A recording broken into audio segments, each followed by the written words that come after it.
Ladies and gentlemen, welcome to another edition of World Talks here on TVP World, where every word matters. I'm your host, Benjamin Lee, and please join me and my guest in this next interview. The NATO ramps up its Baltic Sea patrols following suspected Russian sabotage of undersea cables, while Slovak Prime Minister Robert Pszczel stirs controversy by threatening to cut electricity supplies to Ukraine amid a diplomatic standoff. These developments reflect deepening fault lines over energy security and regional stability. Joining us today on TVP World to analyze these critical issues is Robert Pszczel, Senior Fellow at the Center for Eastern Studies. Hello, sir, and welcome to TVP World. Good morning. So when it comes to NATO's decision to enhance patrols in the Baltic Sea, what message does it send to potential saboteurs? Well, of course, the idea, the purpose of such a statement from the Secretary General is to send a clear message, first of all, to the countries concerned, because there's a number of countries, Estonia, Finland, Germany, it's all part of a pattern which of sabotage, de facto, which is affecting NATO countries in the Baltic area. So these are words of, if you like, reassurance and solidarity, and a clear statement of intent also, of course, for the adversary, for those who are behind those, that NATO has the will, the intention to do more when it comes to protection of those elements of critical infrastructure, such as electricity and other communication links that are the targets. But I would add, this, of course, this is an important statement of intent because there are, of course, various capabilities. To be precise, there are, of course, naval vessels from different NATO countries, but there is no mission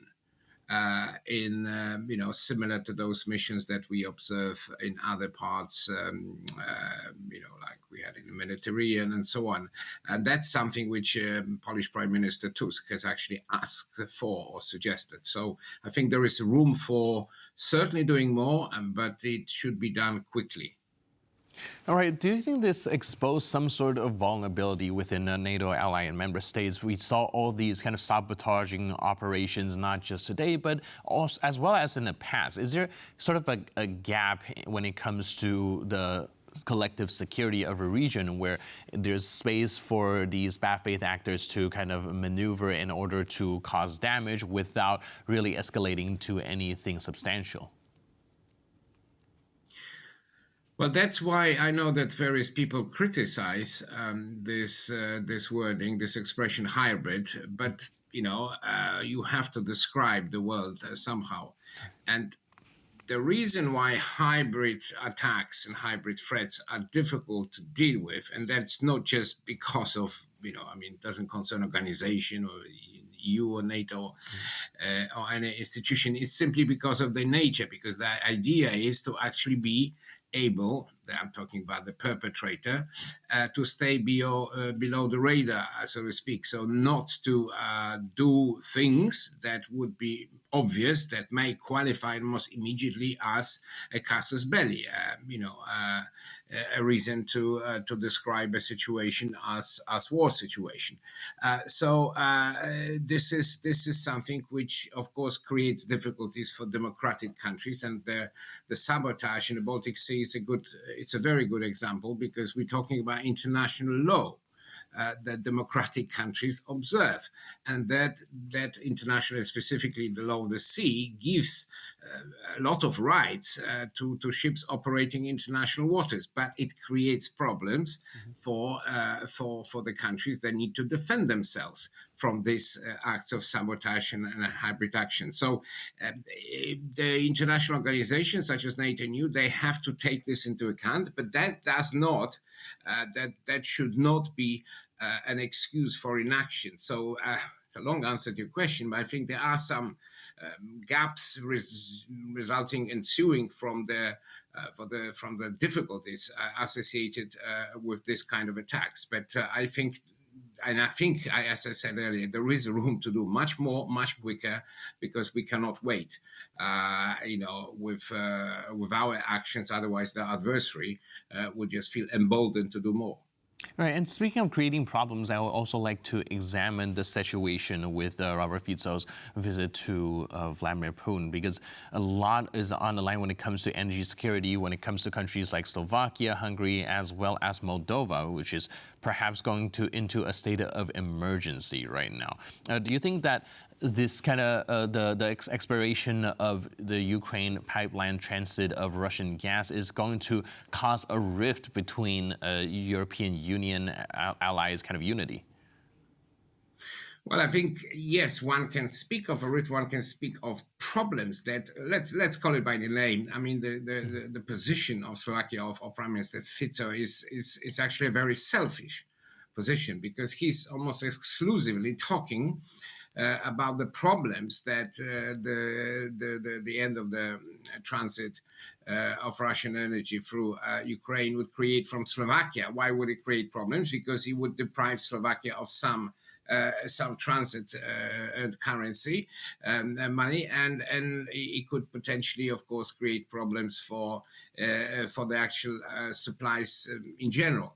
But that's an all making problem, because for many years, and certainly since the beginning of this brutal war by Russia against Ukraine, I mean, that has been an international effort to basically get rid of this dependency. So it's the same situation with Hungary. I mean, so you can't have a cake and eat it, if you like. So that position is, I call it selfish, and it's actually dangerous for the other countries who are even closer to the malign operations, if you like, or they are part of the bigger targets of these malign operations. And we've just discussed the Baltics, and there is a connection, because severing of this communication and energy links by sabotage, is expected to, because this, it's not a, a situation is manageable, because, for instance, communication is flowing, other energy is flowing, but that's done, with some effort, and it has a price. And the experts, for instance, predict that the prices of energy in a number of Baltic countries will go up by 10%. So you cannot have this sort of, tolerant approach towards a country that is conducting those hybrid operations against you and others in NATO and European Union, simply because you think that you will be somehow affected. We all affected. So it is a game. The purpose is to score some political points internally. So the motivations are not very noble, and it should be seen as such. Does it put Slovakia in a category of Hungary, who is openly a pro-Russian, pro-Kremlin, country right now? Probably not yet, because Mr. Fico is known for this balancing act and trying to not to rock the boat too much when it comes to its relations with Western partners. But nevertheless, that's nothing to be complimentary on the contrary. I think it requires naming things as they are, which is, as I call it, a selfish game, which will not bring Slovakia ultimately many benefits. And at the moment, it's just really creating a big problem for Ukraine, which is fighting for its survival.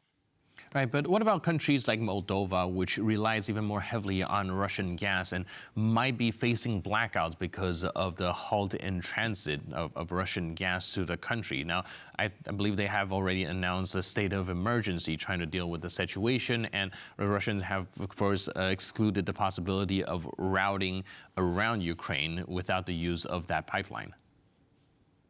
Yes, again, when we speak about hybrid operations, we talked about sabotage, we talked about energy, because that's what it is. It's using energy as a form of blackmail, to extract some political goodies, if you like, and of course.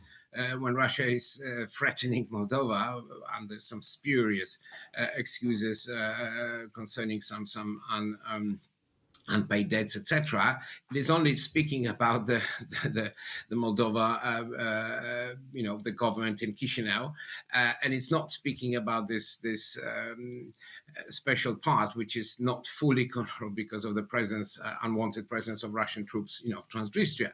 So, this is using economy, energy as a blackmail. We can also talk in the context of Moldova as we've seen it, this incredible, very heavy attempt to change the course of elections through disinformation campaign. So people in general have to really understand that these are all different facets of the same warfare.